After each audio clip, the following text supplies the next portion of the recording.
Good evening, everyone. Welcome to the live stream. I hope you're all very well this evening. Let's see who's on the stream tonight. Just move that over. No, move it back. Okay. So we have Derek. Great to see you, Derek. We have Alan. Great to have you on, Alan. Kathy Doyle. Great to see you once again, Kathy. Hope you're fine tonight. We have Boomer Rage. Great to see you. Hope you're fine. We have Raven 1983 Witch. Great to see you. We have also Add to UYV YouTube. Great to see you. Lena, great to have you on. Hope you're well. FSM is the dog. FSM is the dog for sure. Low Fat, great to see you. Hope you're well. I'm not bitter. I hope so. We also have Angela, great to see you. Hope you're well. Ministerian, great to have you on. Hope you're fine tonight. Enzo the God, great to see you, Enzo. Hope you're fine. We have Tiny Demolition Lover. Hope you're well in Scotland. We have also John O'Sullivan, great to see you, John. Derek, great to have you on again. We have Gary, great to see you, Gary. Eric, great to have you on. Rumyan, great to see you, 13. Fact Not Fiction, great to see you. Chatty Rat is back once again. Great to see you, Chatty Rat. Nicholas, great to see you. Who else have we got? Max in Lux. Evening all, soggy greetings from waterlogged Luxembourg. Sorry to hear that. Going to show a little bit about that later on the stream. Gary, great to see you. Who else have we got? Ed Stacey, great to see you, Ed. Hope you're fine. We also have Cavan Lad, great to see you again, Cavan Lad.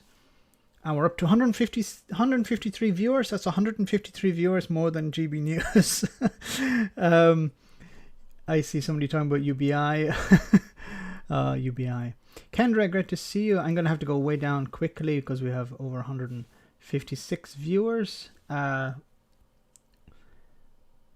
Inconsequential, great to see you. Catherine, great to see you. We also have Kendra, Katrina, great to see you. Derek again, another Derek. We have Matt, great to see you, Matt. Ruth, great to see you. CGM, great to have you on. Tom, great to see you. I hope I'm not missing out on too many people. Alexa, great to see. Alexa, sorry, great to see. We Scott's dog, great to have you on. Monkeytron, great to see you too. Richard, great to see you. Angela, Archangel, great to see you. And so many more. Great to have everyone on tonight. So I hope everyone is very well. Things are not going very well in England regarding the pandemic, unfortunately, but I'll talk about that later on. Leon, great to see you. Jim Beam, great to have you on.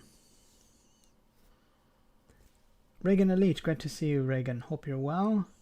So, well, first of all, I'm going to talk about Brexit, but before we get to that, of course, remember to smash the like button. You can send a super chat, and I'll read out the super chat during the stream. And of course, you can also become a Patreon, or you can just share videos on social media. It's a great way to support the channel as well.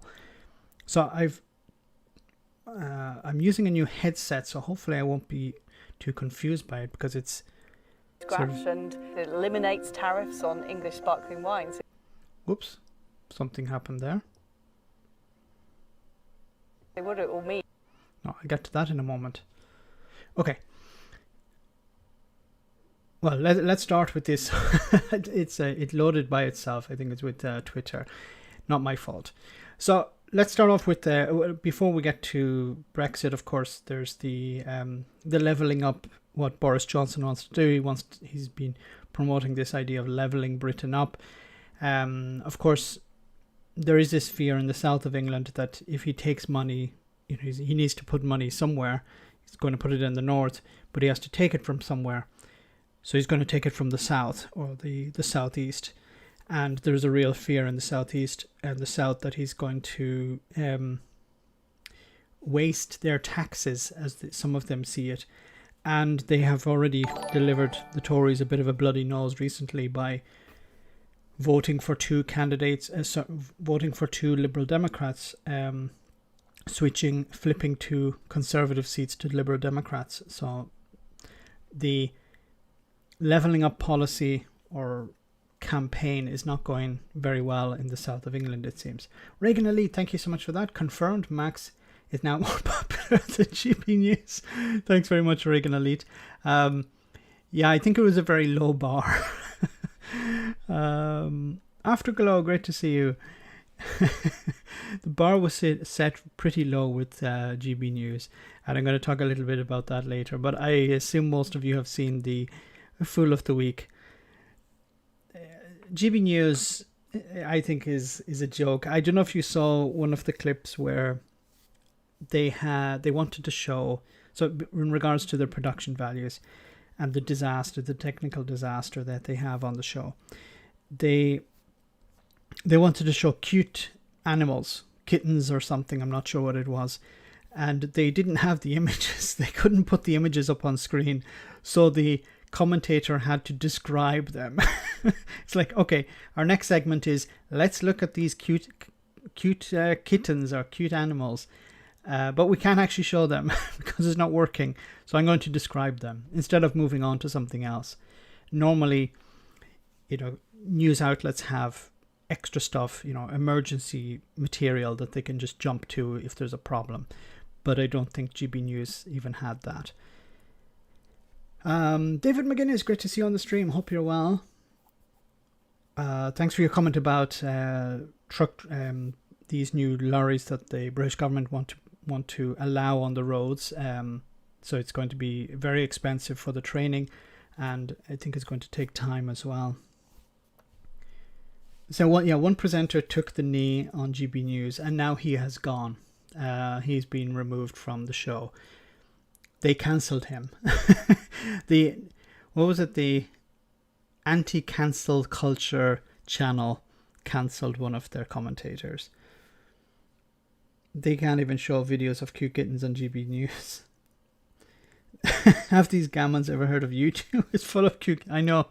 I don't know why they didn't just use images from YouTube, but maybe they were afraid if we put in the wrong thing, we could get something maybe not safe for the watershed before the watershed.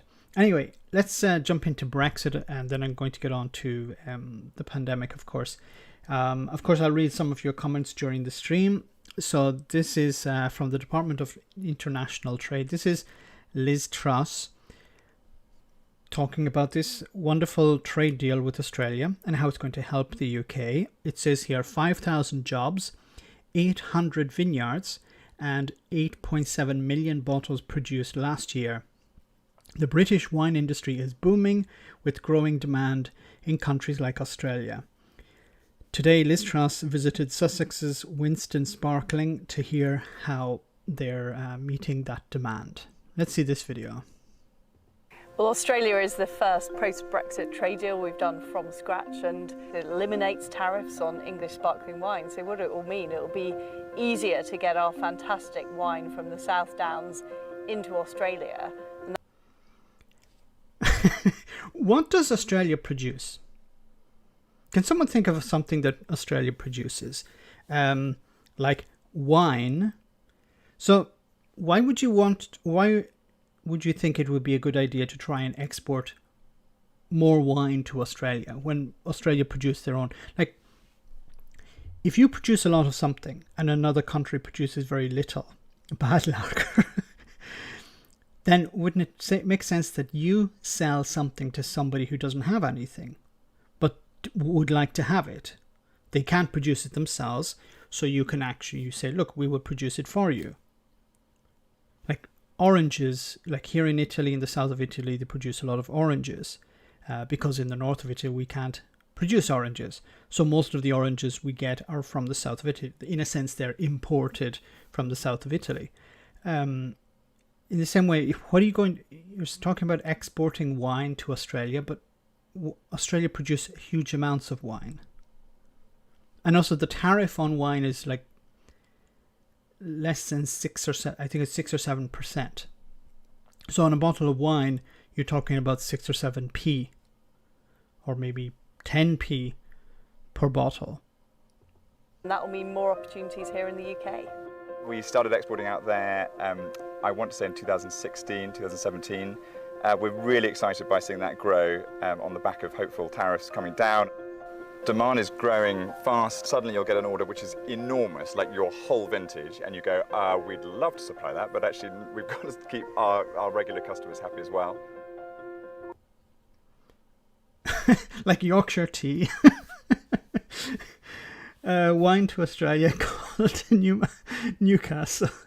It's I used to ex Eskimos. Please, Max, please put her on mute. The vines are nice to look at, but she speaks, and then she speaks and ruins the scenery. Also, English wine, right? I thought trade deals were meant to make people like you.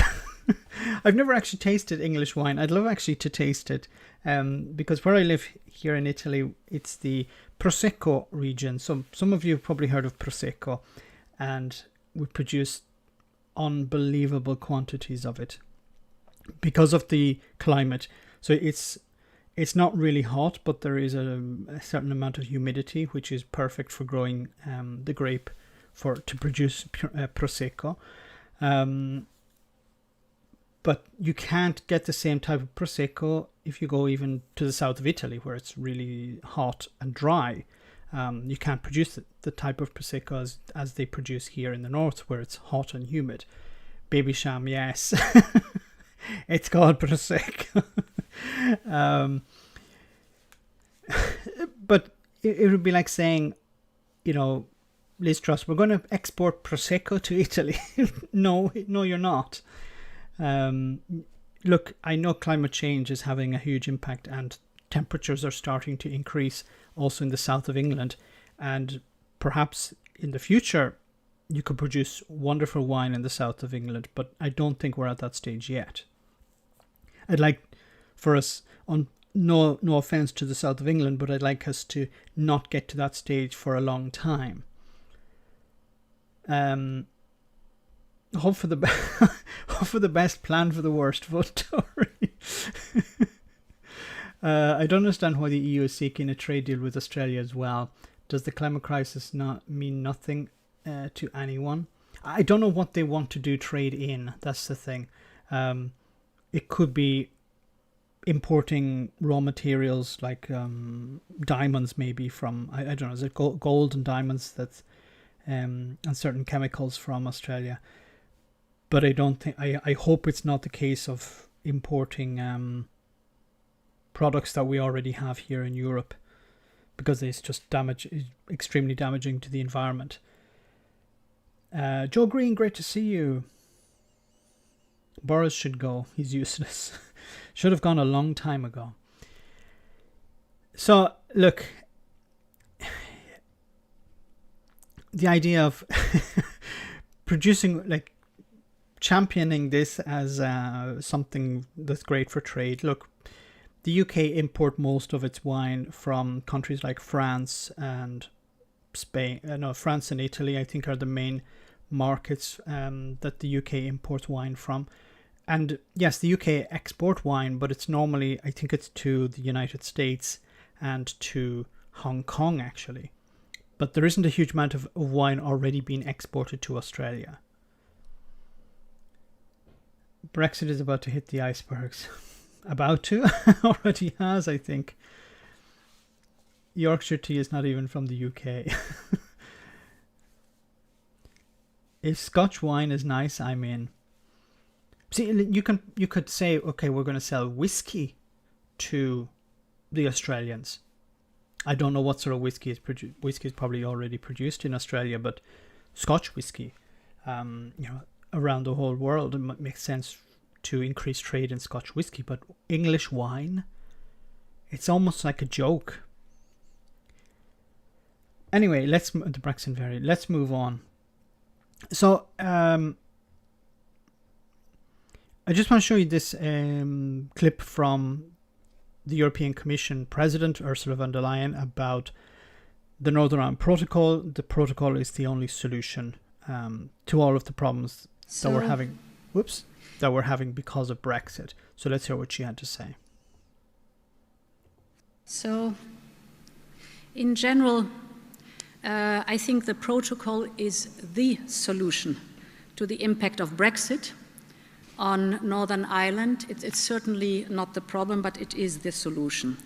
And it is the only solution we have found with the UK after discussing that over years. It's the only solution to protect peace and stability on the island of Ireland and to protect the integrity of the single market. And we are convinced that to achieve these objectives, the protocol needs to be implemented. We have shown, as the European Commission, huge flexibility and creativity and pragmatism over the last years, but also over the last weeks, if I just remind you of the grace periods extensions, for example. And indeed, as you said, Taoiseach, flexibility and pragmatism has been shown on our side. I cannot imagine that our British friends will not show the same flexibility and the same pragmatism. You think Boris Johnson and David Frost and Brandon Lewis are going to show pragmatism and flexibility? Well, not really.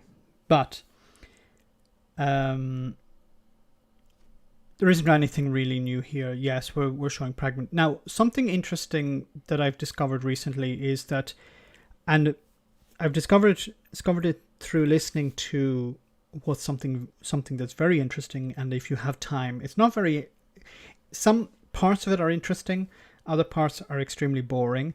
But the Northern Ireland Committee hearings, you can find them on Parliament TV. They're quite long. Some of them are about 2 hours long. But within them, you find some interesting things. Now, I was speaking to some people who live in Northern Ireland, and they were telling me, they were confirming this in a sense. They had told me about this, and then I did a bit of research, and I found some more information to back it up. So we know that goods moving from Great Britain into Northern Ireland are having some issues. Okay. But there's also another problem. The problem is with the Boris Johnson's deal with the European Union, so the TCA. The problem with this is that when the withdrawal agreement was signed and the Northern Ireland Protocol was signed, the next step was the trade deal. And the trade deal says, in a sense, okay, most trade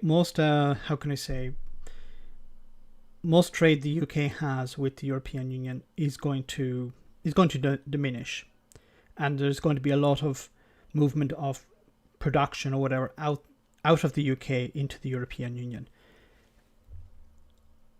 But what's happened recently is that people in Northern Ireland who have been ordering goods, for example, from within the European Union itself, and some of these goods have to pass through the UK on their way to Northern Ireland.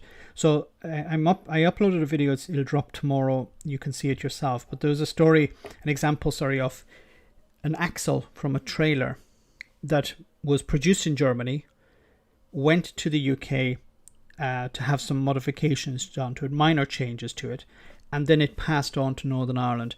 And because of the conditions, the new conditions from the trade deal, it's in conflict with the the protocol, the Northern Ireland Protocol, and this is creating new problems which have to be resolved. But I'll talk a bit more about it in the video tomorrow. But this is another problem caused by Brexit and caused by Boris Johnson's decision to have a deal within a year and not take sufficient time to look at all the different problems. We have good whiskey in Ireland. Yes, very good whiskey. How do you call it? Peated whiskey is very nice. I don't think they have much peated whiskey in Scotland. It's more common in Ireland. We have something better than whiskey, guess. Depends on where you are. We have 322 viewers, 340, was it 300 and, because my thing doesn't update, 344 viewers and only 122 likes. Smash that like button, guys. Finally, one other thing I just want to talk about on Brexit. It says here, EU bars Britain from cross-border pact on civil courts. So it says here, the European Union has barred Britain from joining the European Accord, a European Accord for recognising civil court rulings a move that could bump up costs for individuals and small companies seeking legal redress abroad. Britain's membership of the accord, known as the Lugano Convention, ended in December last year when it fully left the European Union. The bloc officials said application to rejoin had been rejected. Now, there is a thing, why was the UK rejected from rejoining this Lugano Convention? Because of what's happening recently with the Northern Ireland Protocol. Remember Boris Johnson and his Northern Ireland Secretary talked about breaking international law in a very limited and specific way. Well, you could break it completely or in a limited and specific way. The European Union are not happy with that. So the European Commission, on behalf of the EU, told the administrators of the convention, the Swiss Federal Council, last month that the bloc was not in a position to give its consent to UK accession, a Commission spokesperson said on Friday. Lugano determines which countries' civil and commercial courts may hear cross-border disputes between 27 EU member states, Iceland, Norway and Switzerland. It also ensures enforcement of rulings to avoid the costly exercise of going through the courts in each country linked to a dispute. The City of London Corporation stressed last year the importance of rejoining Lugano to maintain Britain's capital role in global legal services. It said a big increase in cross-border disputes was expected after the COVID-19 pandemic as people sought to recover their losses. Lugano members participate to some extent in the EU's internal market of free movement of goods, services, capital and people, which Britain no longer does, the Commission said in May. So this means that if you have disputes if you had disputes in regards to these issues with customers or partners in other countries, this could be dealt with quite cheaply, but because the UK will now be outside it, it will be more expensive. So we have another Brexit benefit. But it does seem, according to some, that this is because of what's been happening with the Northern Ireland Protocol. And we've heard before how the European Union are willing to punish the UK in different ways if it's not respecting the Northern Ireland Protocol. Lugano does it more than that, Max. It's already hitting arbitration in service industries. Max has more views than GB News. GB News is really crashing and burning at the moment. This is so embarrassing.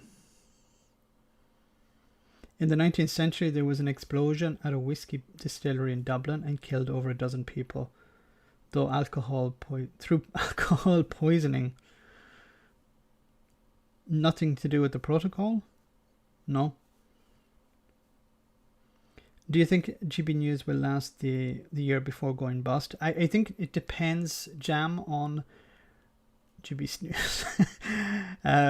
I think it depends on Andrew Neil. If Andrew Neil comes back, which I'm not so sure he will, unless they've decided we're going to give you a lorry load of money, please do come back.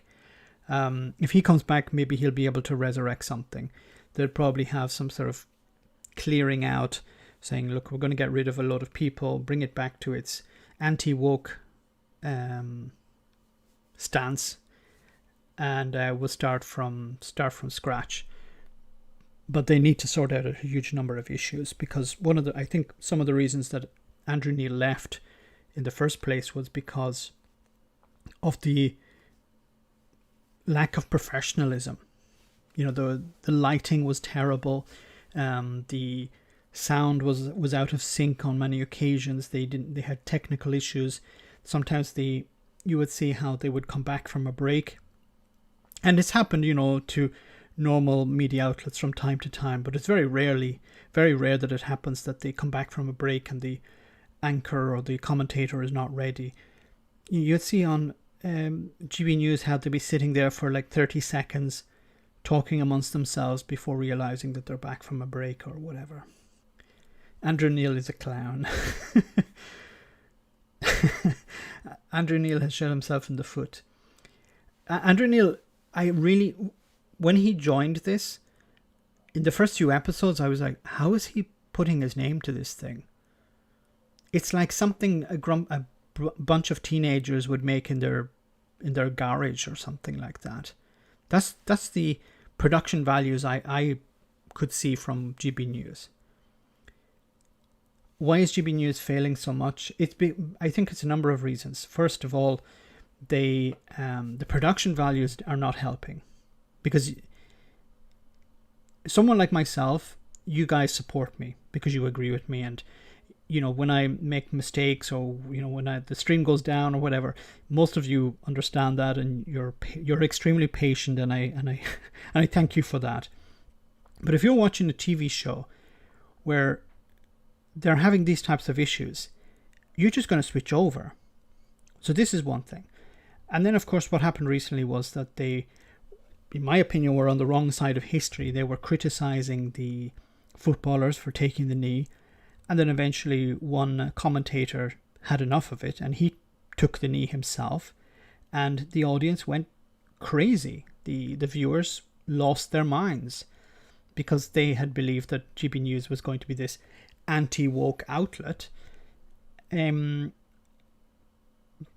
Basically meaning racist, because that's what they were complaining about. These footballers taking the knee, they should be playing football. They shouldn't be engaging in any sort of politics whatsoever. And that really pissed off the viewers. And you don't piss off your viewers because they can go somewhere else. And I think there are many outlets for them. For example, talk radio is one place where many of them will probably end up. Do GB News viewers have minds? Yeah, you can't blow their minds if they don't have minds. It was funny, he pissed off to France. Yeah, and then, of course, this was before the taking of the knee and everything. I think Andrew Neil decided, look, I can't deal with this anymore. This is extremely unprofessional. It's making me look bad. I'm taking a time out, probably hoping that things would fix themselves. And then what happened was the wokeness, or the anti-wokeness, kicked in, and it just crashed and burned after that. But it was already in a bad state before that commentator took the knee. I think that was just a disaster.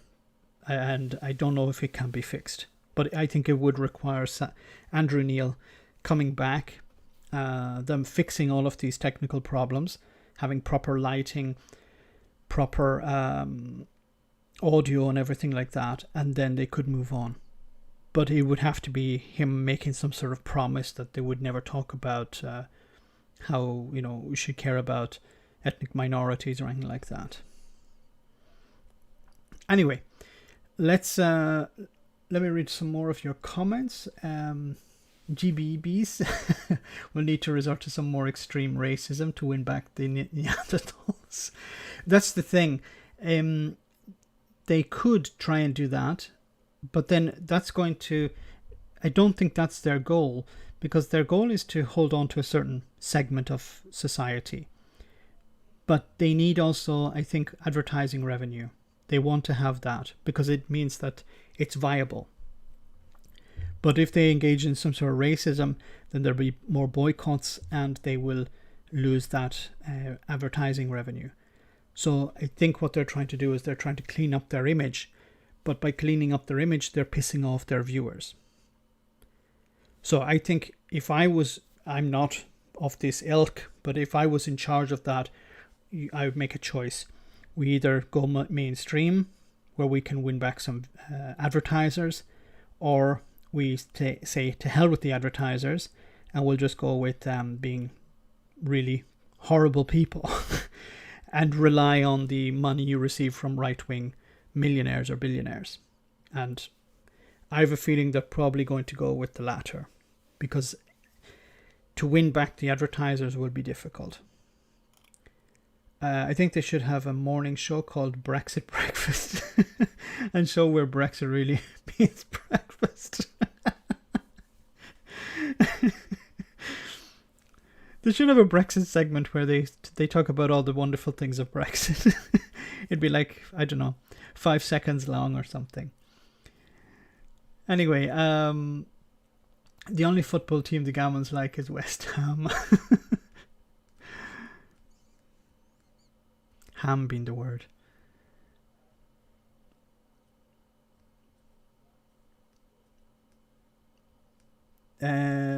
Mahyar Tulsi, Jeff Taylor and Alex Belfield were promoting GB News like gangbusters. That has all stopped. I haven't heard from any of those guys recently.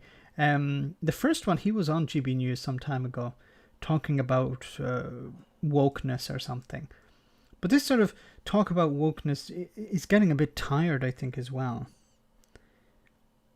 Short segment. Good evening all in the chat. Good evening, Andy. Brexit season 7. Not Millwall. Maybe Millwall or West Ham. The big Brexit with Denise Van. Denise Van we voted out.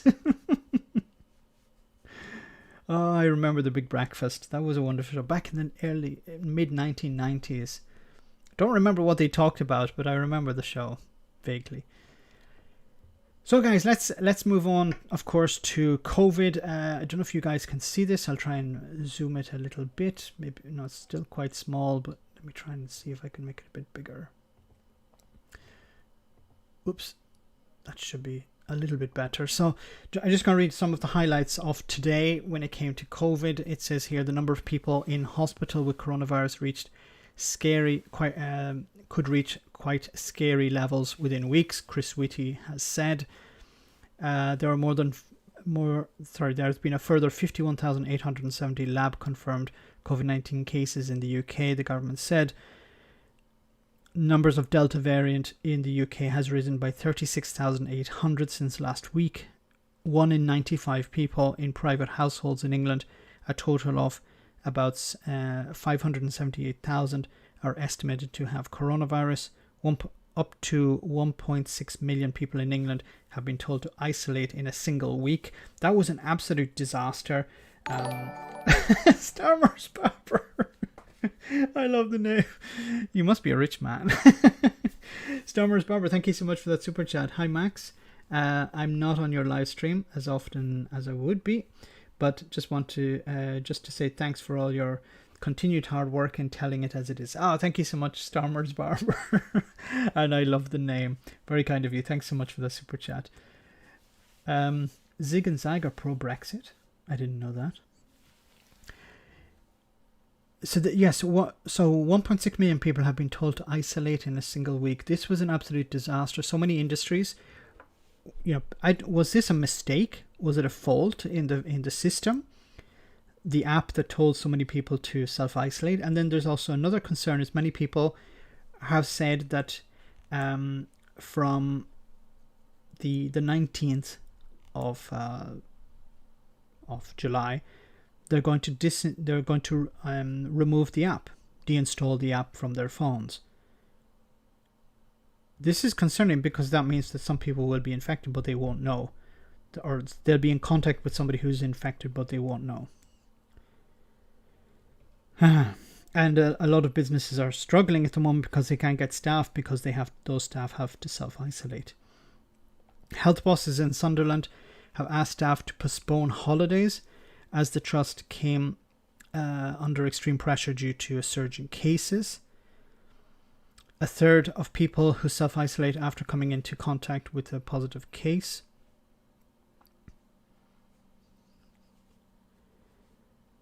Bin collections across England have been hit by the so-called pindemic. So this is once again this pandemic where a lot of people were told you'd have to self-isolate, including bin collection staff. Not a mistake, the app was working as it's supposed to, and a third of people pinged got symptoms, up to 1 in 5. My God. Thanks, Katrina, for that comment. The UK has Bulgaria on the green list, but Bulgaria put the UK on the red list. I saw that as well.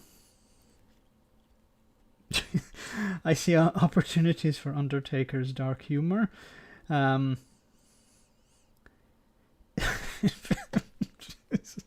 Invest in funeral home stock. All those in my family who've had COVID were double vaccinated. Isn't that meant to be a protection against it? I've never trusted the NHS app, and I still don't. Level up wallpaper. That's about all Boris Johnson wants to do, level up his wallpaper. Boris Johnson plans to lift virtually all of England's pandemic restrictions on Monday is a threat to the world. England's R number has roughly stayed roughly the same, according to the latest figures released from the Scientific Advisory Group for Emergencies, SAGE. And finally, it says Solicitor General Lucy Fraser said that while unlocking next week would cause deaths to rise, they were consequences to continuing with coronavirus restrictions. So if she's one of these COVIDiots, of course, or just a Tory who doesn't give a crap, I don't know which it is. Which is concerning, because if Boris Johnson truly wants to just open everything up, it means that there's a real risk that it's going to get out of control. And what'll happen is hospitalizations will go up, deaths will go up, but hospitalizations mean a risk to the collapse of the NHS. Because when cases are low, you don't have that much of a concern. Even when cases are high, but you have protections like the vaccine, it's manageable. But that's when cases are not going through the roof completely. And there's a real risk that they will go through the roof. Talking about 50,000 cases. Well, I think it was 50,000 cases today. 51,870. Like, remember, 2 weeks' time, you'll see the consequence of that.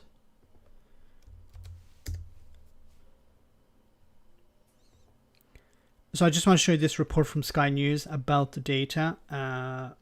So how have cases soared in the UK ahead of the 19th of July? The latest data show a rapid rise in cases just as the last of the lockdown rules are about to be rolled back. The R number, a measure of how fast the virus is spreading, is now between 1.2 and 1.4, roughly the same as last week. But anything above 1 means it's reproducing. It's not static. Figures from the Office for National Statistics show more than 652,000 people in the UK are estimated to have been infected in the week up to July the 10th.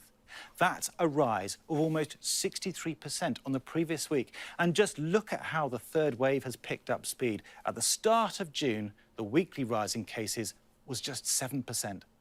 Scotland still has the highest rate, with 1 in 90 people infected. But England is catching up fast. 1 in 95 had the virus. Rates were much less common in Northern Ireland, where 1 person in 290 was infected, and in Wales, where it was just 1 in 360. Within England, the prevalence was by far the highest in the northeast, with 1 in 30 people infected. But there's big regional variation. Down in the southwest, just 1 in 108 had the virus. Matt, thank you so much for that super chat. They're definitely trying to run the NHS down to the point where entire privatisation is inevitable and sadly appealing to the masses. You have groups like the IEA, I think it is, this right-wing think tank, who are invited on to the BBC on a regular basis, who support the privatisation of the NHS. It's one of their policies. We need to privatise the NHS. They don't explicitly say like the Americans, but they want the NHS to be privatised. And this is a perfect way to do it. They say, look, the NHS can't function. The NHS is on its knees. We need our friends from the private sector. Remember when Matt Hancock was continually talking about how we want to thank the private sector for everything it's doing, thank the pharmaceutical companies, thank them. That's their job. You know, when people were saying congratulations to the NHS for doing a wonderful job of keeping people safe, thanking doctors and nurses, what was the response from the right wing? Stop thanking them. That's their job. But when it comes to private companies, yes, you should be thanking them. And of course, it's part of the priming that they have. They want to convince people, look, the private sector is able to do the job that the public sector can't. So we need to maybe outsource some more work to the private sector. It's more efficient. It's cheaper. It's offloading the weight and the responsibility of the NHS. This is how they'll frame it. And it's still far more common in young people. 1 in...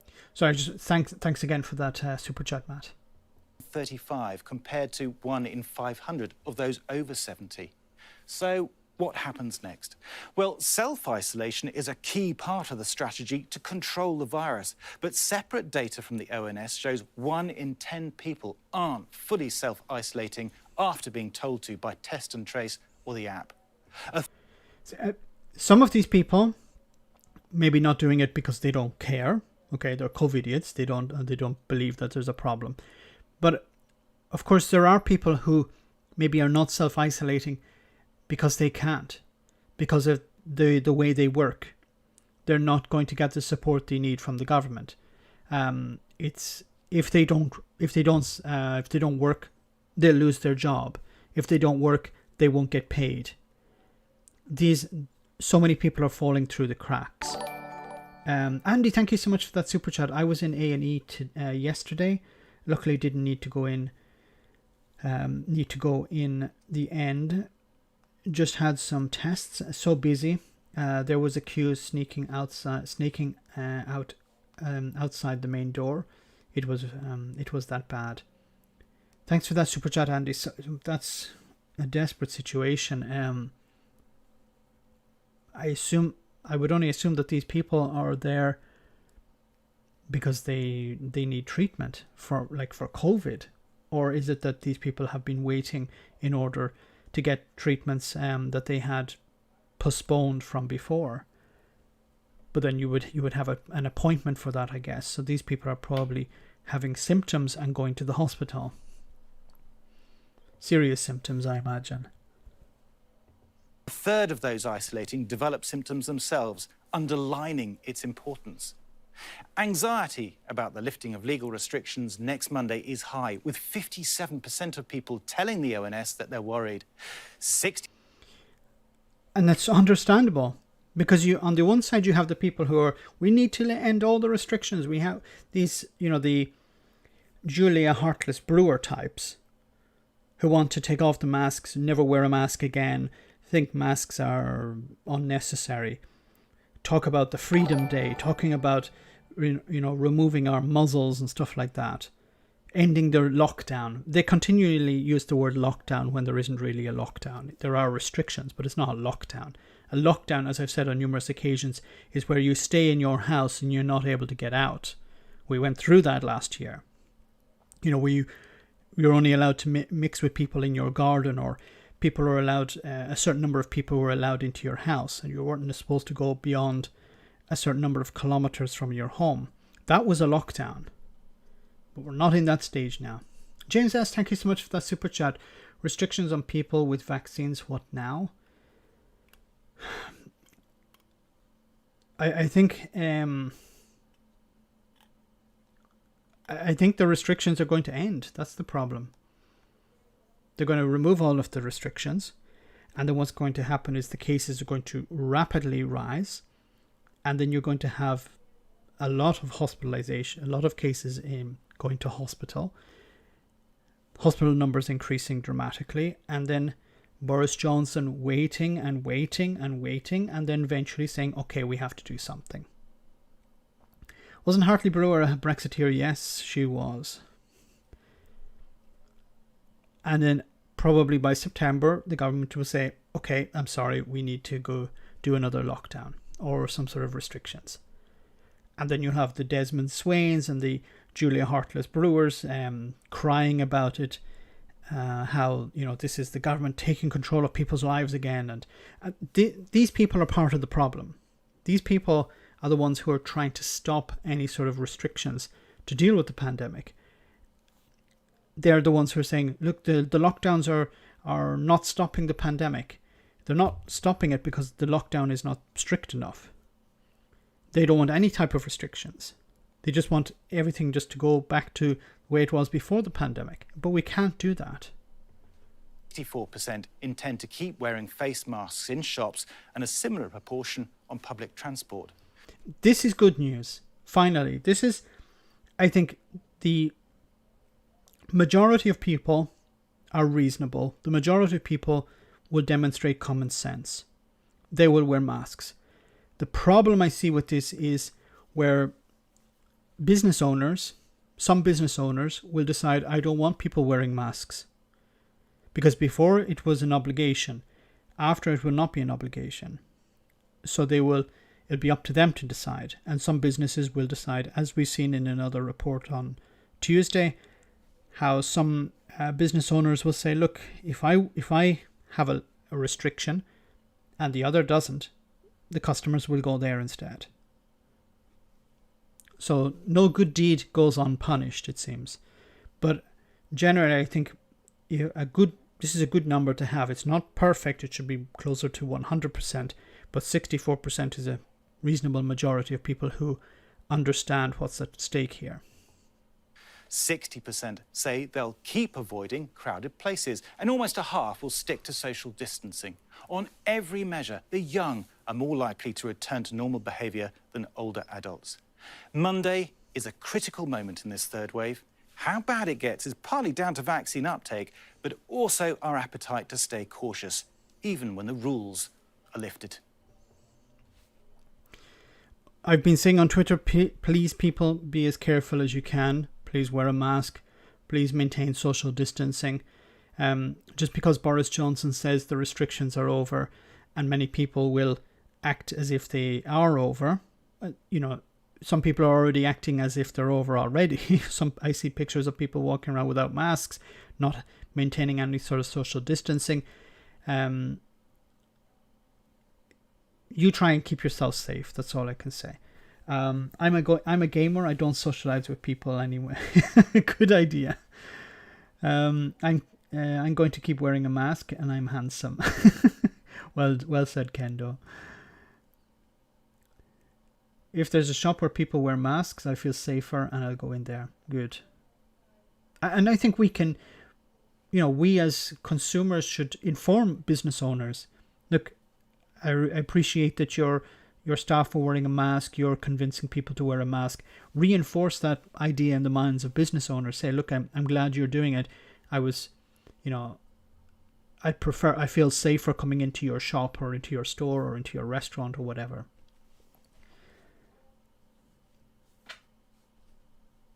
The rumour is the vaccine supply is bad, hence no mandate for under 18s. That could be true in a sense. I don't want to engage in rumour, but there was talk about the UK having to ask the EU for vaccines. That would be extremely embarrassing for post-Brexit Britain. I hope that's not the case. I hope there is sufficient supply. But it would be, but something that is a little bit concerning is the number of the rollout of the vaccine is slowing down, even though we're not anywhere near 70%. Mike, thanks so much for that super chat. Will individual shop workers be allowed to use common sense and protect their personal health by refusing to serve customers without masks? I'm afraid it depends on the business. I hope business owners will consider the health of their staff. Here in Italy, mask wearing is in shops and restaurants, bars, inside is still mandatory. And I understand that and I fully support that. I'm afraid that there will be some business owners who will not care and they will say, look, they may even instruct their staff not to wear them, unfortunately. But the staff should be backed up by their bosses. If they say, look, this customer is not wearing a mask, they should be wearing a mask. I think it's going to be a bit of a free-for-all because businesses will be allowed to make their own decisions. And some good business owners will make the right decisions and other business owners will, of course, just say, we let everyone and anyone in. We've been losing money over the last year. I want to claw some of that back. I'm not going to turn customers away. which is short-term thinking, because by allowing everyone in, you're going to turn some customers away. Reagan Elite, thank you so much for that thanks Mike for that super chat as well. Reagan Elite, thanks so much for that. Boris is washing his hands of responsibility, of course, and it comes natural to Boris Johnson to wash his hands of responsibility when it comes to Brexit, when it comes to the pandemic. Like the fact that he ignored the first number of COVID Cobra meetings. I think it was 4 or 5 Cobra meetings he didn't bother to go to.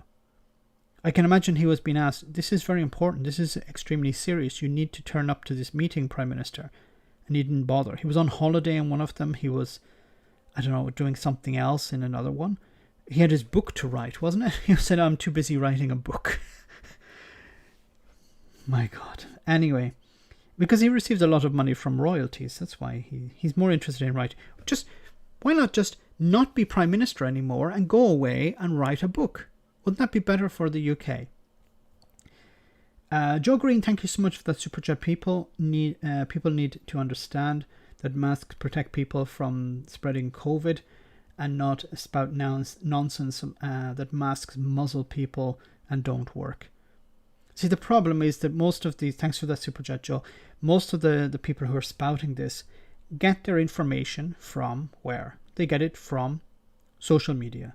They get it from the likes of talk radio, where they have an idea in their mind, and social media reinforce that idea, and talk radio reinforce that idea. Like if you didn't know anything about COVID, and the only information you ever got about COVID was from the likes of Julia Hartley Brewer or Facebook, then you would of course believe it's a muzzle or it doesn't work. And it would, in a sense, a lot of people are encouraged, when they think in this way, to go and attack those who are wearing masks. Because in a sense, it puts doubt in their mind. Well, look, everyone else is wearing a mask, maybe I should. No, I'm the one who has the knowledge. I'm the conspiracy theorist. I'm the one who knows. I'm not a sheep. I'm not going to follow the crowd. So if I see people wearing masks or maintaining social distancing, I'm going to criticize them. And unfortunately, I've met people like this in real life and online. And I feel like shaking them. Andy, thank you so much for that super chat. Wasn't there reports today that other countries' politicians or scientists were meeting to discuss Boris's sycophantic move, psychotic move endangers the rest of the world. Sociopathic move endangers the rest. Yes, I think something like 1,200 scientists have written to the UK, pleading with them to not to end the restrictions. Because what happens is, why are other countries so concerned? They're concerned because if there are people who are semi-vaccinated in the UK, not fully vaccinated, and you allow people just to return to some sort of normality, this is going to be a breeding ground for new variants. Because you'll have people who are vaccinated and not vaccinated and semi-vaccinated mixing together, and this is going to allow the viruses to mutate at a much faster rate, and you're going to see new variants. And then you're going to see, and the other countries around the world don't want to see new variants. Recently, today, I was just checking data, and cases here in Italy are rising as well. Not as dramatically as the UK, but there is a bit of an uptick. But I think many countries around Europe are starting to see a bit of an uptick. Now, other countries like the Netherlands is gone off the scale. Spain is seeing a disaster as well. But some other countries have just seen a small uptick, which is concerning because we thought we had it under control. Thanks for that super chat, Andy. So, yes, others are extremely concerned. They're trying to put whatever pressure they can on Boris Johnson because we're all going to be exposed to this. As I said before, we have to work together to defeat this. It isn't a race. Someone isn't going to win and somebody else is going to lose. We all lose. The virus has to be defeated or as controlled as possible. Let's move on. I have another article to show you. This is what the experts are saying as well. Weekend. But, if you allow cases to rise substantially, you're going to see rise in hospitalizations and even deaths. So the government's own commission models show that we will have between 1,000 to 2,000 hospitalizations per day, which will put considerable stress on our already struggling health services. And we'll have 100 to 200 deaths per day, leading ultimately to thousands of deaths. And those are not the only outcomes. We already have 400,000 people in this country living with long-term symptoms from this disease for over a year. And allowing millions more to get infected will lead to hundreds of thousands more with chronic illness and disabilities. Another name for this is long COVID, where people don't fully recover from the virus and they have long-term symptoms, as she said here, which of course is going to put a stress on society. It's going to put a stress on the NHS, because the NHS has to treat these people. So it's not just those who get infected and recover. It's also those who get infected and have long-term symptoms. Probably, I think long COVID is something that we're not talking enough about, and it's probably even it's going to be technically a bigger problem for the NHS than COVID itself. And, the whole thing about keeping ahead of the virus, if you want to keep ahead of the virus, the best way is to prevent adaptation of the virus, and allowing high levels of transmission to continue alongside a partially vaccinated population is the best ground for the virus to adapt towards escape, which is one of the biggest risks we are facing right now, not just in the UK, but globally. And this is something that SAGE, our scientific advisors, have actively warned the government about, but the government have ignored these warnings. They've ignored these warnings. Of course they've ignored these warnings, because they don't care. They're under pressure from the COVIDiots within the House of Commons to get everything back to normal. And also Boris Johnson probably is under this impression that, look, if we ignore it, we can probably overcome it. If we just try and bring everything back to normal, then perhaps we can live with it like some sort of flu. But it's not going to be like that. Like, I would love to know what's going through Boris Johnson's mind at this moment. People are telling him this is a bad idea. What is his response to that? What is in his mind? Does he have a mind anymore? Has it just turned to mush? Because this is insane. The Hancock footage, watch it again, but don't watch them kissing. You'll see the camera is handheld. Oh. Whose news? That's interesting. Because there are no tariffs on coffee, we can still export it. What's that, Heather? I make lots of money out of it. Will Bojo U-turn? I don't know. It depends on the amount of pressure that he's put under between now and Monday. It's possible that on Sunday evening he could make an emergency address to the nation and say, look, I've spoken to the scientists. The scientists have told us that we need to maintain the restrictions. But the problem with that, thanks very much, George. The problem with that is political. If Boris Johnson comes out and says we need to take a step back, we need to maintain these restrictions, he'll be under a lot of pressure from within his party. And I think a lot of businesses are going to be extremely upset, because the businesses want to reopen. They're desperate to reopen.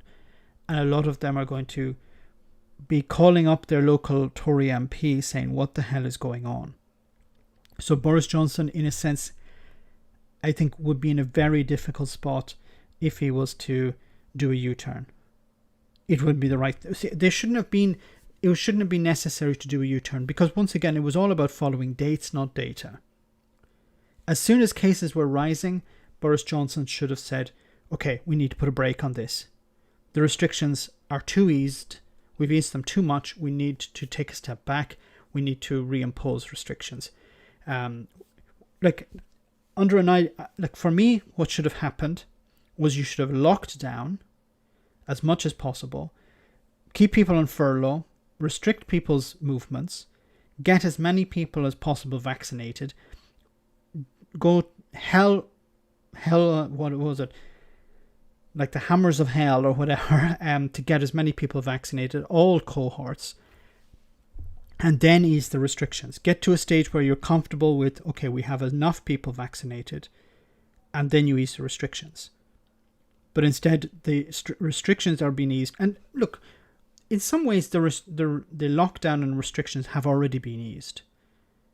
The 19th of July is almost a formality, because people are still walking. I've seen images of people wandering around without any sort of mask. Some people are wearing masks, others are not wearing masks. You've seen Boris Johnson in a car not wearing a mask. Like, you're supposed to wear a mask in a confined space. But he's not doing that. So he's not taking it seriously. So I really think what's probably going to happen, it would be no U-turn. Cases, everyone would be happy. Oh, it's Freedom Day, blah, blah, blah. And then cases will start to rise and rise and rise. And then in a few months' time, there'll be more pressure put on him to impose restrictions. He'll wait and wait and wait. And then he will impose new restrictions.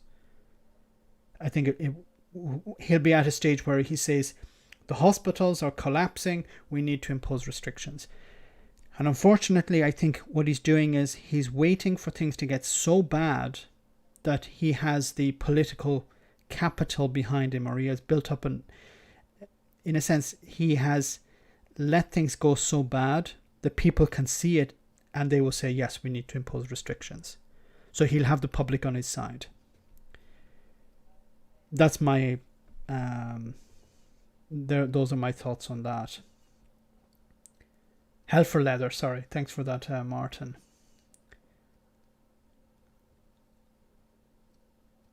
The footage reads like this. Pretend to look at the door. Look out the door. Rearrange your feet to stay in shot. Push away to the end, and that's the take. It's been directed.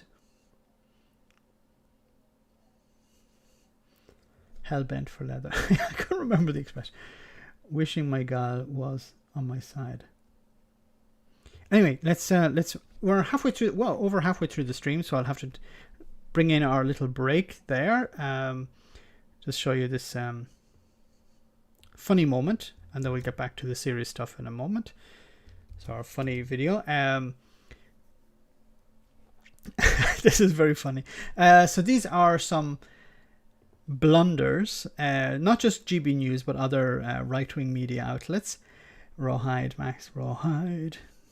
Roll them up, roll them up. I forgot how the song goes. Anyway, anyone who's new to the stream, welcome. We normally halfway through the stream have our funny moment just to lighten the mood a little bit. So this is some funny scenes from the past from Fox News and GB News. So let's enjoy that.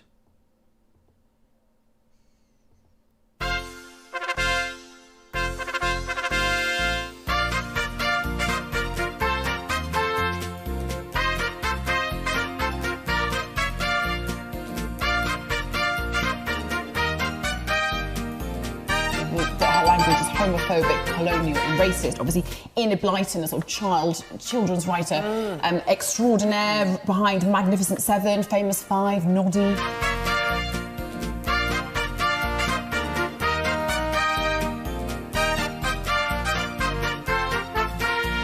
Clara, you're a Muslim, so why did you write a book about the founder of Christianity?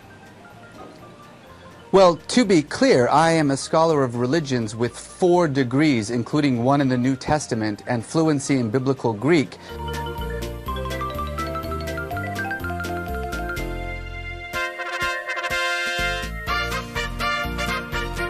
Of course, such as not just obesity, but type 2 diabetes, heart disease, in fact, even having a stroke. And Mike Oxlong has emailed me saying that he agrees with me. He says he thinks it's absolutely... I once was trolled here on the stream where I called out a comment from Mike Oxlong. Absolutely, the responsibility of parents to make sure their children have a healthy diet.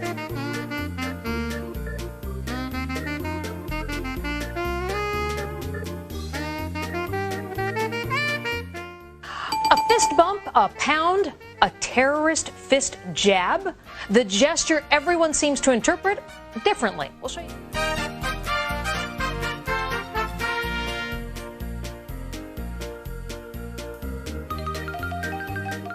But anyway.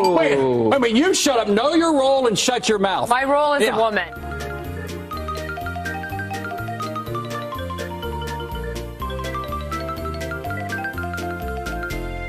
Some people think it's really funny to send in texts and messages that, on the basis that if we read them out, we've been had. You're still doing it, and I'm watching them, and it doesn't help anybody. We're just not going to read surnames from now on. Well, yeah. So the person who's just messaged, grow up, It's like watching what's his name, Ricky Gervais, David Brent. It's like, don't write these comments. We don't use these sort of surnames. You're trying to catch us out. We can see it. It's pathetic. Anyway, let's move on.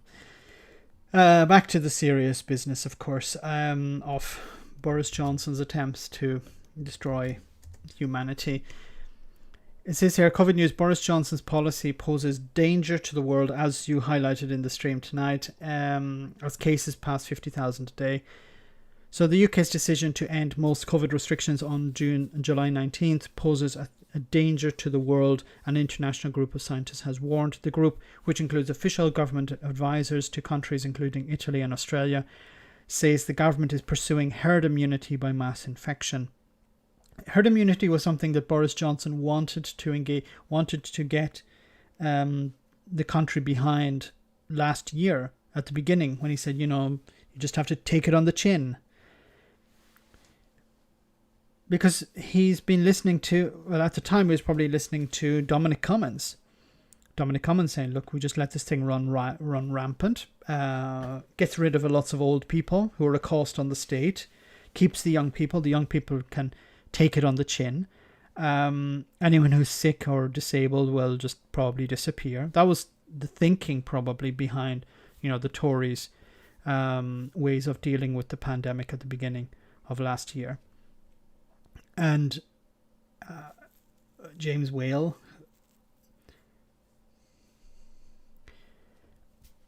and now it seems that they have given up when it came to dealing with the pandemic, and they're just going to let it run rampant again. Marcus Hammy, thank you so much for that super chat. Hi Max, do you think Freedom Day is a secret plan from Bojo the clown to get the UK into a lockdown, maybe trying to hide the meltdown of Brexit? I don't think so, because the lockdown is deeply unpopular with the right. Now, regular people understand the need for a lockdown. Regular people don't like, of course, to have these restrictions, but they understand that they're necessary. Boris Johnson wants to get things back to normal because he wants to be popular. And the restrictions don't make him popular with his base, with the Conservatives, with the crazy people on the right. So he wants to be the hero. He wants to be the one who ends the restrictions. And we've seen it when it came to imposing the lockdown. He waited and waited and waited.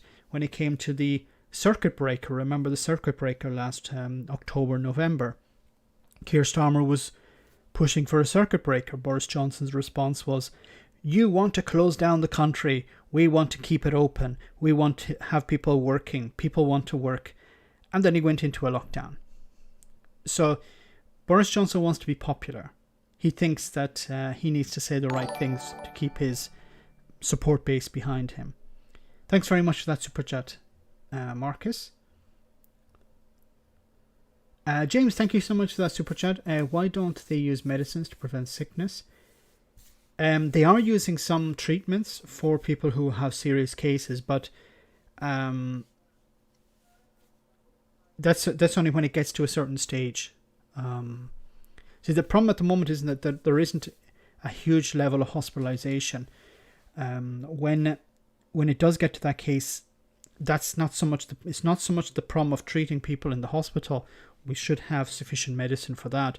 The problem is that the hospitals get clogged up. And that means that people who have other conditions and need to get into hospital to get treatment for those conditions, like cancer or other conditions, means they can't because the hospital is full. We saw it last year. Huge numbers of cases, huge numbers of conditions, treatments, and for conditions were cancelled because there wasn't space available, which had a terrible effect on those who were waiting for treatment. And there's a risk that's going to happen again. And at this stage, Boris Johnson doesn't care. Thanks for that super chat. George, thank you so much as well for that super chat. I feel like they're trying to break the people. It's... If what they're looking for is herd immunity, then they just don't care. They're going to let it run. But the problem with the herd immunity is it'll only work if you have sufficient numbers of people with antibodies or people with the vaccine. And we're nowhere near that yet. According to some data, it seems that the UK is about 2 months away from having 70% of the population vaccinated. 2 months. I think it's 54 days. That's a long way away before you can say, okay, now we have enough people vaccinated. The problem is, of course, allowing it to spread is going to create new variants. And we're going to see these variants popping up all over the place. You're going to see new variants being transmitted to other parts of the world. Boris Johnson is a danger. He's being reckless here. It's not just me saying it, it's the scientists are saying it. The warning comes as the UK records the highest number of daily cases since the height of the winter second wave. Some 51,870 people tested positive for coronavirus in the past 24 hours, the highest figure since January the 15th. The international scientists condemned the reckless plan by Boris Johnson to press ahead with Freedom Day, despite surging infections and rising hospitalizations and deaths. Earlier, Chris Whitty, England's chief medical officer, warned the new coronavirus surge could get the UK into trouble surprisingly fast. This is something, look, at this stage, what's the point of Chris Whitty and the other guy, I forget his name, staying there? What is the point in them standing by Boris Johnson's side? They should resign. To say, this guy is insane. I can't stay here any longer. I know he'll be probably replaced by someone who's a yes man, but it would, he could resign and say, I can't be part of this. This is reckless. This is insane. He urged people to approach the end of lockdown with caution as the number of COVID patients in hospitals are currently doubling every 3 weeks. Professor Whitty said the key on the 19th of July, when mask wearing will no longer be compulsory, was to take things incredibly slow, adding that he fully expected most people to continue to take precautions. But it's not coming from the government. It's coming from Chris Whitty. It's coming from scientists. It's coming from the general public. But it's not coming from the government. You've heard members of the Conservative Party say, as soon as I can, I'm taking off this bloody mask. All sure, it's great to see you on the stream. Hope you're well. Doc Davies, great to see you. Aubrey, great to see you on the stream. Hope you're well. July 19 looks like freedom of death to me. It says here, Boris Johnson's COVID policy poses a threat to the world. International scientists warn. Whitty warns surge could get UK into trouble fast.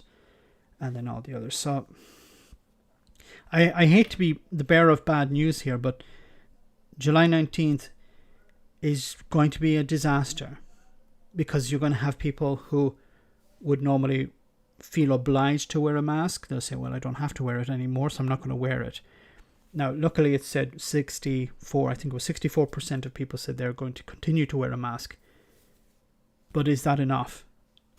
Were those people telling the truth? How many of them were telling the truth? Let me just move on one moment.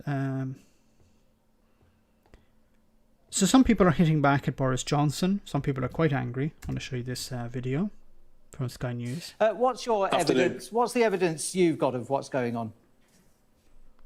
Have a look at my screen if you could. You'd see that there was more and more cases of COVID-19 occurring. There's clearly still anxiety about COVID-19 in the community where I work in Berkshire. I struggle to understand the rush towards this so-called Freedom Day on the 19th, when we know cases are increasing, as they have done previously. We know when this happens that this government has form for making decisions too late after the cases increase. This time round, they seem to be accelerating the case increase and relying upon the fact that we've made some advances in treatment and on the vaccine rollout. It strikes me as pretty irresponsible, and I struggle to find any medical professional who's happy about the management that's being considered and indeed implemented by this government. I presume the government will argue it's already put off this so-called Freedom Day for 4 weeks. There's never a good time to lift restrictions. Yeah, I heard that said. I think it was by Lucy Fraser that, you know, that somehow, if not now, when? I mean, please, everybody just needs to grow up in government and recognise that this is a serious... Finally, somebody said it. Everyone needs to grow up in government, not just Boris Johnson. Everyone in government, and he highlighted, of course, the minister who said that they're look. How do we deal with people like this? The idea that we just want to get back to the way things were. I forget what she actually said. Let me just hear what she said again. Occurring here and elsewhere around the world that may very well endanger the effectiveness of these vaccines. I sort of question whether Chris Whitty should really be associating himself with this in any way whatsoever. And it's not enough to keep issuing press releases or comments saying, oh, it might get a bit difficult in the future to try to absolve one. Please. Oh, sorry, Everybody just needs to grow up in government and recognise that this is a serious pandemic. Understand that infectious disease is actually quite simple. It's about preventing transmission, i.e. keeping people who have got COVID-19 away from others. And restrictions. Yeah, I heard that said. I think it was by Lucy Fraser that, you know, that somehow, if not now, when? I mean... Sorry, yes, that's the point I wanted to raise. James, thank you so much for that super chat. Is herd immunity going to work for variants? No, it won't, because it will actually... Because herd immunity will work for one variant, but it won't work for all variants. So you'll have herd immunity for one variant. Now, it doesn't mean that all variants are deadly or all variants have the same impact. Some variants maybe are not as bad as for example, the Kent variant, or some aren't as bad as the Indian variant.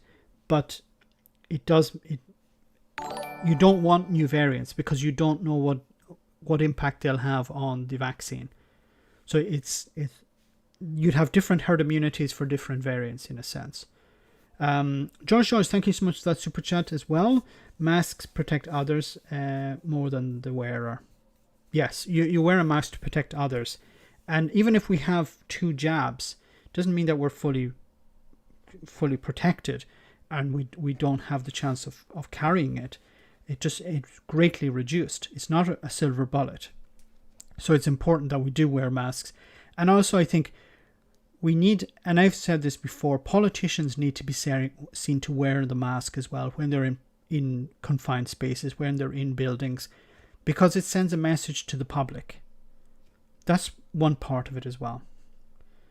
Max, some variants could also be worse. A very, very, very valid point. Of course, facts, not fiction. Some variants could be much worse than what we've seen at the moment. And of course, I don't know, but there's a possibility they could develop perhaps immunity resistance to the vaccines. Please, everybody just needs to grow up in government and recognise that this is a serious pandemic. Understand that infectious disease is actually quite simple. It's about preventing transmission, i.e. keeping people who have got COVID-19 away from others. And everything this government has done in the last 18 months has made this worse, is increased transmission and indeed increased the risk of mutation. And what really does concern me is if you're going to go down this herd immunity route, which they seemingly are doing belatedly, you are in danger of creating a mutation that is resistant to the vaccine. And then you've got to tell the public that we're going back down into another lockdown in the autumn and winter, which I quite understand people don't want to do. But what are we saying? That there are so many deaths worth expending in order to retain our so-called freedoms? I don't want to live in a society that values life so cheaply. When Chris Whitty talks about us not being out of the woods, bit of an understatement, is it? Well, I sort of question Chris's approach in all of this. On a separate issue, I left government because my principles and my professionalism was basically questioned by what the government was doing at that time. I couldn't support something that I knew to be harmful for the future of my country.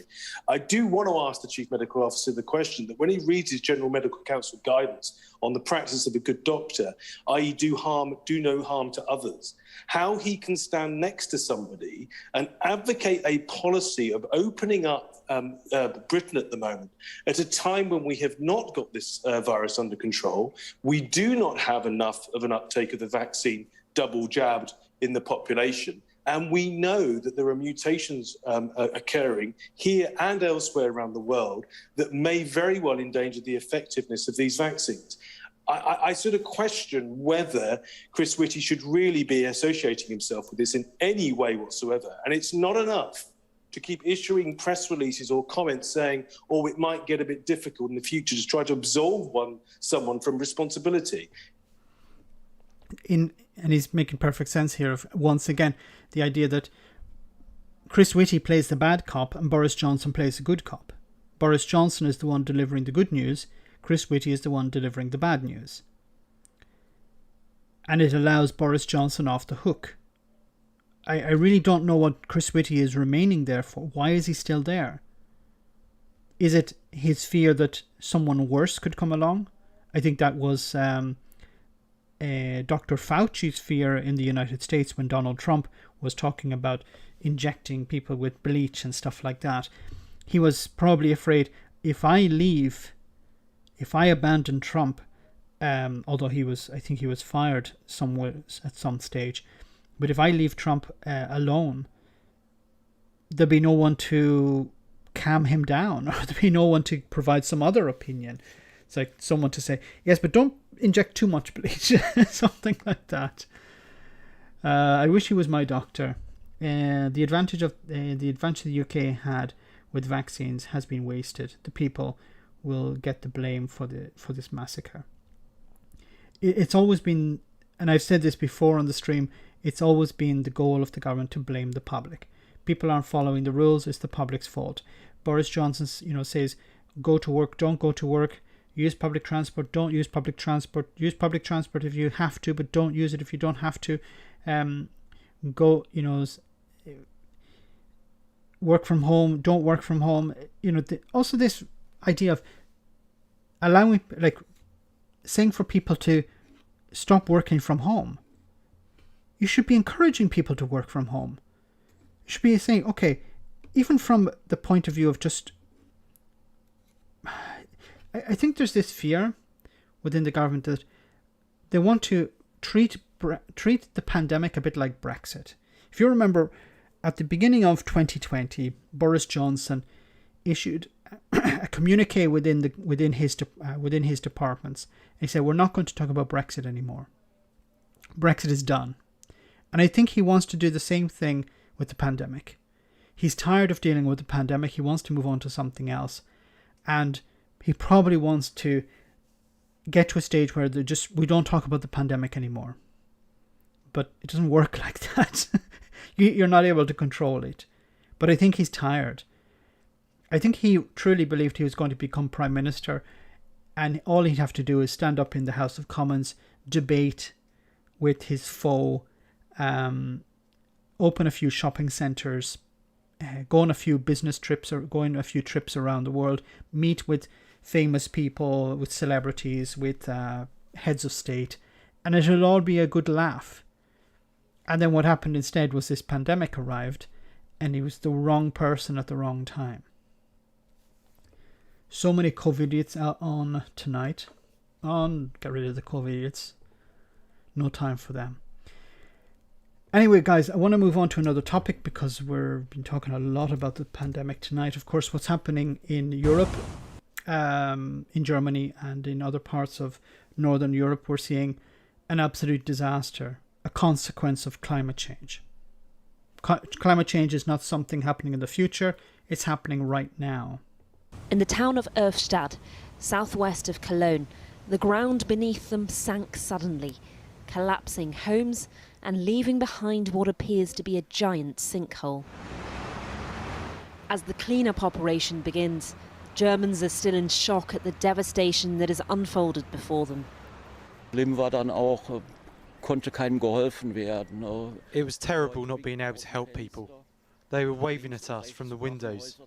Houses were collapsing to the left and right of them, and in the house between they were waving.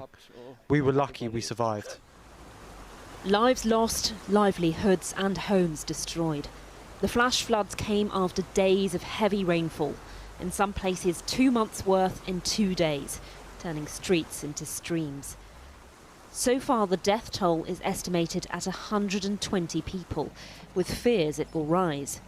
Ongoing rescue efforts have been made more difficult by disrupted roads and phone lines. The village of Schuld is one of the places worst affected. It's believed around half the homes here have been destroyed. Their ageing timber unable to withstand the surge of water as the river burst its banks. The floating debris and broken beams, a stark symbol of the shattered lives. The water had enormous power. It blew the door open and threw me onto the stove. That's how much pressure it had, filling the house. This resident and his grandchild managed to escape from the home he built himself in 1970. The damage is extensive, but at least his house is still standing, while his neighbours weren't so fortunate. He believes he can rebuild. For now, he's reflecting on their lucky escape. I had to go down with the child. We went out of the back window, over a roof, over another roof, and then they took us out the back with the wheel loader. As next door Belgium also contended with the chaos from flooding, political leaders have been clear about the role of climate change. It is the intensity and the length of these events where science tells us this is a clear indication of climate change, and that this is something where we really, it shows the urgency to act. But they're under pressure to act faster.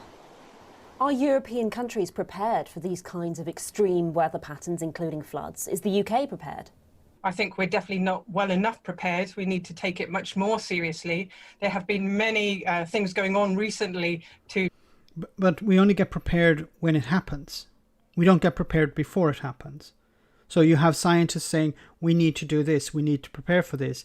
And politicians' response is, yes, but that costs money. And if I spend money on something that doesn't happen, then people will complain that I spent money on something that was a prevention.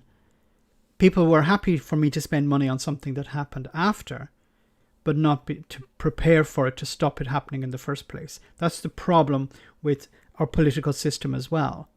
Politicians are rewarded when they take proactive action. They take a reactive action, but they're not rewarded when they're proactive. To make some really strong moves towards being prepared. We saw flooding, surface water flooding in London, a few days ago, where people's basements were suddenly flooded with sewage, really heavy rainfalls. Right now, many need immediate financial support, like this grocer in Verviers. This shop has been open for 3 years. We had to live through COVID. We were hoping we'd get back on our feet. And there you go. But beyond repairing and rebuilding after this current disaster, a reminder more of us will be facing extreme weather more often. And if political leaders are unprepared, these devastating scenes will be much more common. we've always put profit over the environment. We've always put profit ahead of people. And this is the consequence. To give you another example of that, we can see here in this report, it says here, enough with the burning, EU executive accused of sacrificing forests. The EU executive has been accused of sacrificing forests after it published proposals that would allow trees to continue to be burnt for fuel.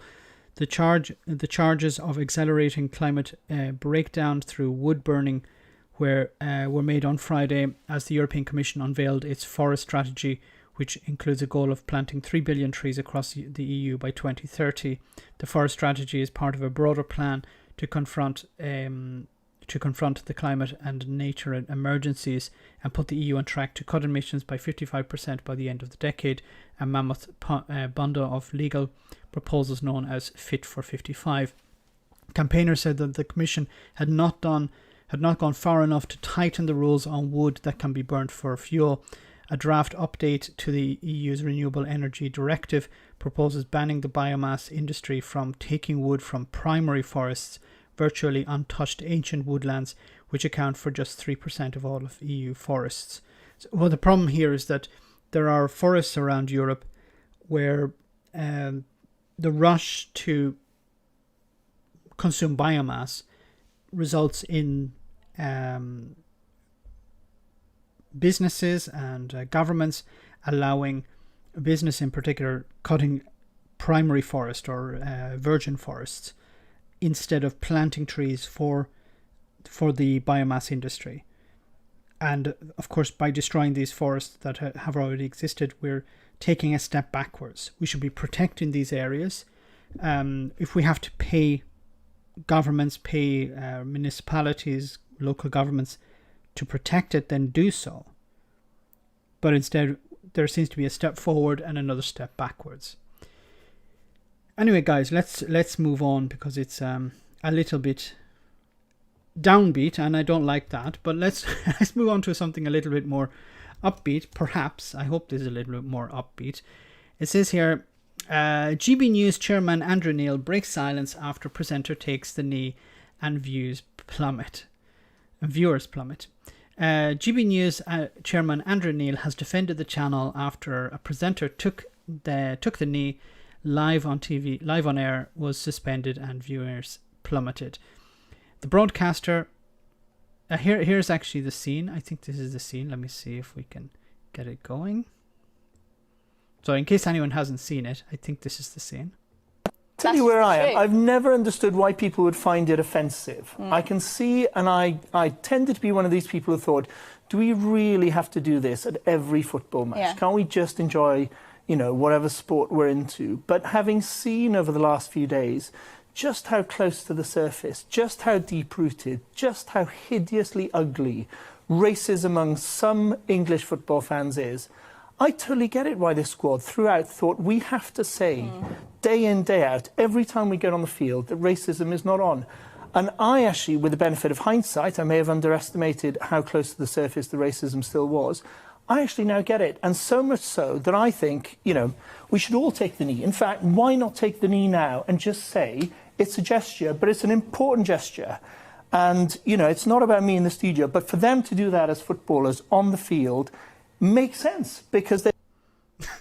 I can imagine the racists and the bigots and the gammons watching this on live TV going, what is he doing? Oh my god, what is he doing? No, GB News, you were our outlet, you were our anti-woke outlet. What have you done? You've betrayed us, you charlatans, you crooks, you lied to us. And I imagine many tears were shed. Anyway, it goes on to say the broadcaster is currently on holiday, but took to Twitter arguing that the new TV channel is still finding its feet. Startups are fraught with and fractious. GB News is no exception.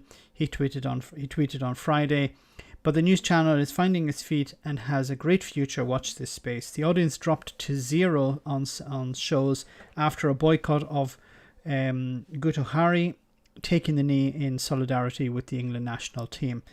Economist reports the channel director of news and programs, John McAndrew, of Andrew Neil. And John McAndrew has quit, and Mr. Hari has been taken off the air indefinitely following the incident. His on-screen appearance immediately sparked backlash on social media. You know, people are what feet? Everybody can be racist. Breaking news: water is wet.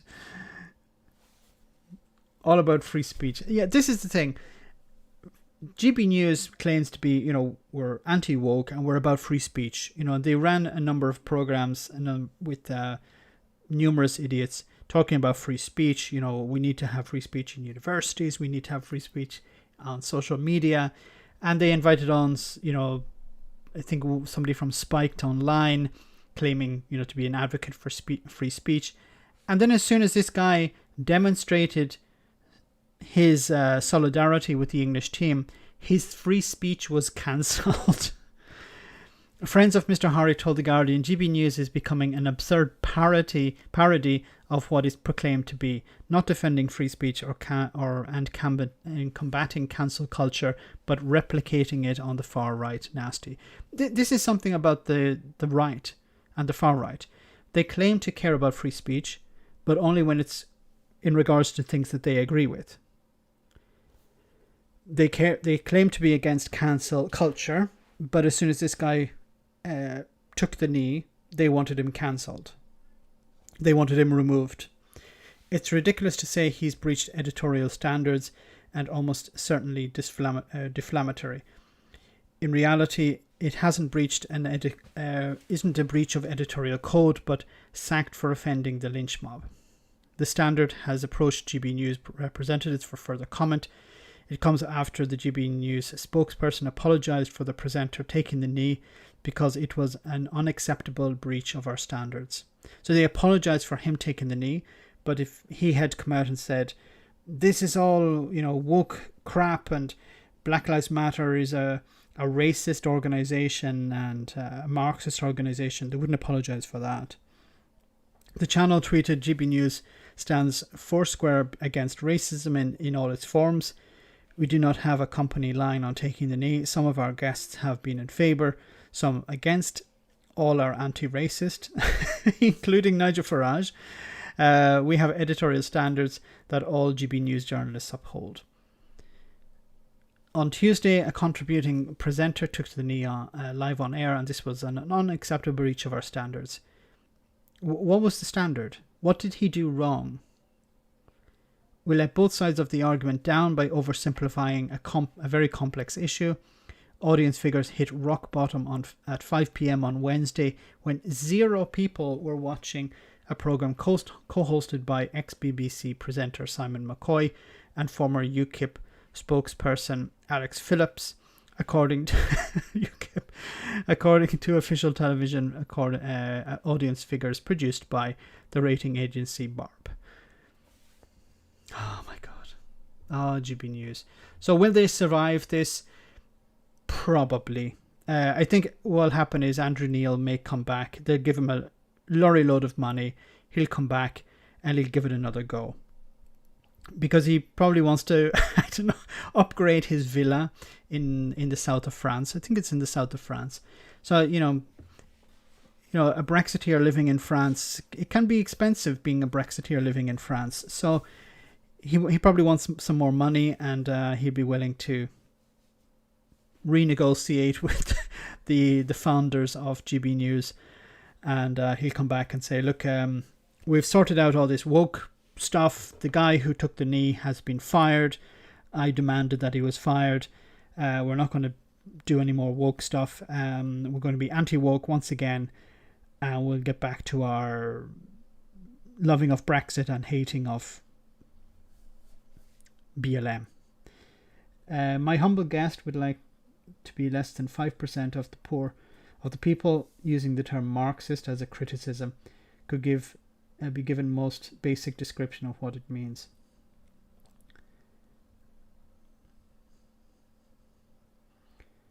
So taking the knee is against GBN standards, and so racism GBN standards. That makes sense. Okay, for letting me know, GBN. What's the song? Talking to myself. He lives in London, New York, and the south of France. How quickly these special snowflakes turn on each other. Rule 101, don't take the knee. Be sure not to offend by taking some kind of stance gamins can't comprehend. Yes. Okay, guys, we're almost at the end of the stream. I just want to show you... there was another story I wanted to show you.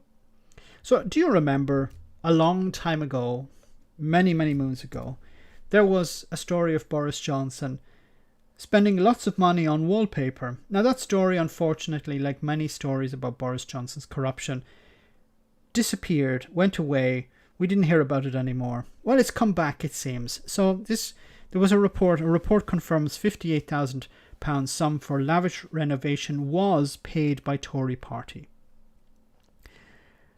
Full astonishing details of how Boris Johnson and Carrie Johnson paid for the lavish makeover of the Downing Street flat emerged last night. An official report has announced that the highly unusual funding arrangement for the number 11 refurbishment had been hastily unravelled after the Mail broke the story. Originally, the Cabinet Office said the £58,000 revamp last July. Then millionaire Tory peer Lord Brownlow was secretly asked to cover the cost before the Prime Minister settled the bill himself. But Cabinet Office accounts published yesterday showed that in March this year, just after the newspaper exposed the Watergate, the Wallpapergate scandal, the entire money chain was reversed. First, eco-friendly interior designer Lulu Littell paid her fees back to the Cabinet Office, which then passed the money back to the Conservative Party, and finally Mr. Johnson repaid her directly.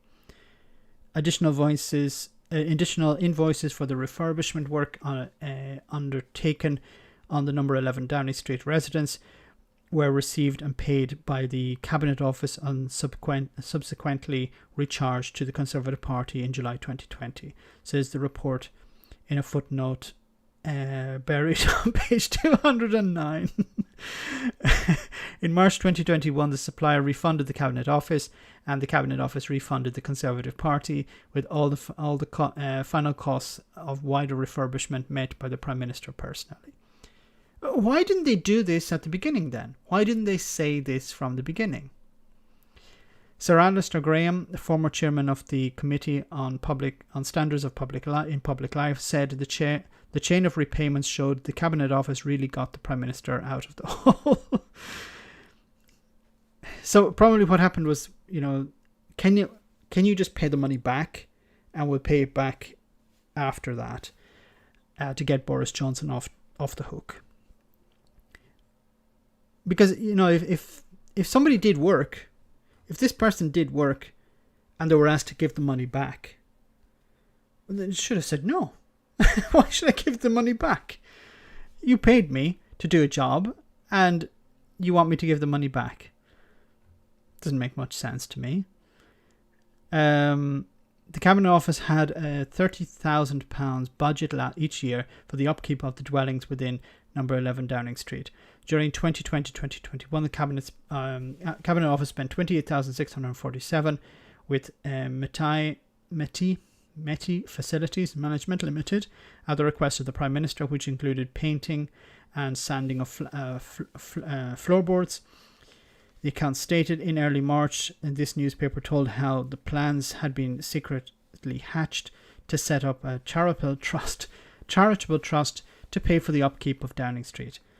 The abandoned proposal would have helped foot the bill for the makeover, which was intended by Mr. Johnson's new wife, Carrie, to replace the John Lewis furniture nightmare previous Prime Minister Theresa May had turned the flat into.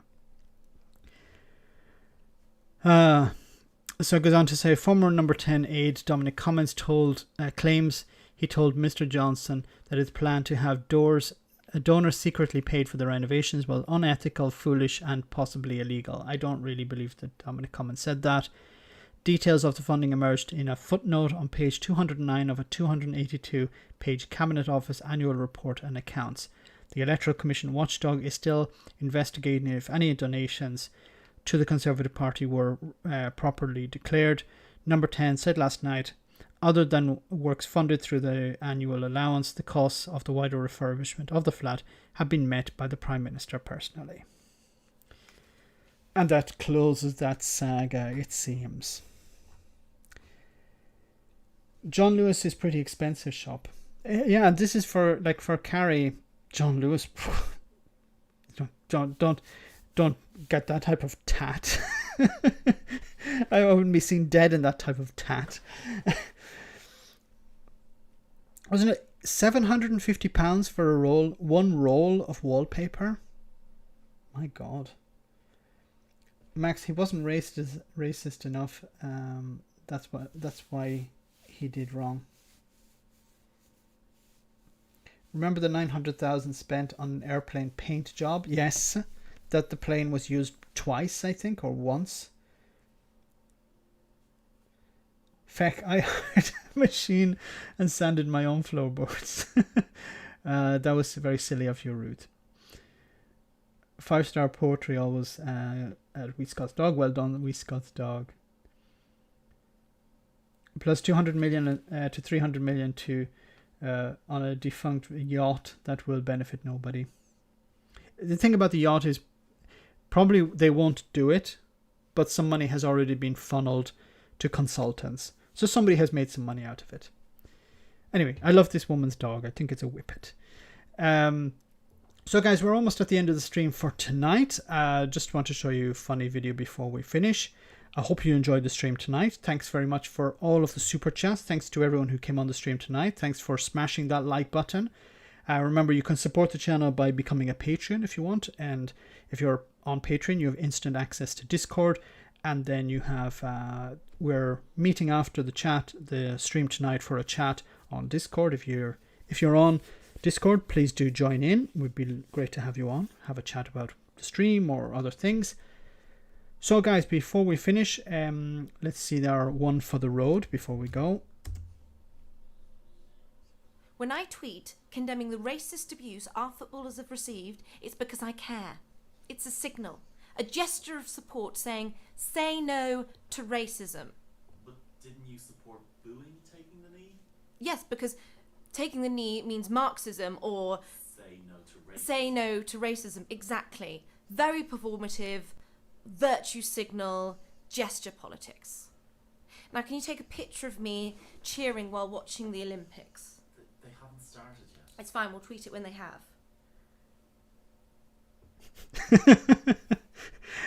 Some people don't like her comedy. I do. I think it's really good. Very subtle.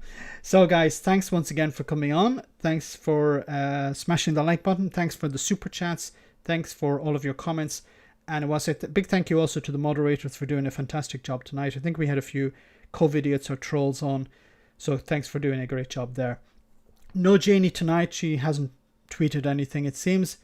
But I'll see you all next Tuesday. Same bat time, same bat channel, 9:30 British summertime. Have a great weekend. And remember, for God's sake, wear a mask. Protect yourselves, especially if you're living in England. Have a great weekend, guys. Take care, and I'll see you soon. Good night.